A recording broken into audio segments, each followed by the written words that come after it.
পুলিশকে যেন কেউ দলীয় কাজে ব্যবহার না করতে পারে সে বিষয়ে প্রত্যেক পুলিশ সদস্যকে সচেতন থাকার পরামর্শ দিয়েছেন জুলাই শহীদ স্মৃতি ফাউন্ডেশনের সাধারণ সম্পাদক সার্জিস আলম।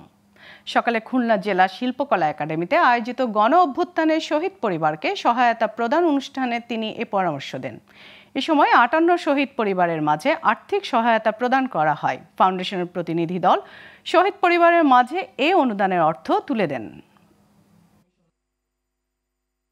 কেউ যদি আপনাদেরকে আপনাদের শপথের সাথে বিশ্বাসঘাতকতা করে ওই পোশাকের যে মর্যাদা সেটা ক্ষুণ্ণ করে আপনাদের উপরে কোনো নির্দেশ চাপিয়ে দেয় যেটা দেশের এবং দেশের মানুষের স্বার্থের পরিপন্থী, দয়া করে প্রতিষ্ঠানের একজন হিসেবে, প্রতিষ্ঠানের রিপ্রেজেন্টেটিভ হিসেবে ওই গার্ডস নিয়ে, বোল্ডনেস নিয়ে এই কথাটুকু বলবেন বা এই দায়িত্বটুকু দেখাবেন যে এটি আমরা করতে পারি না।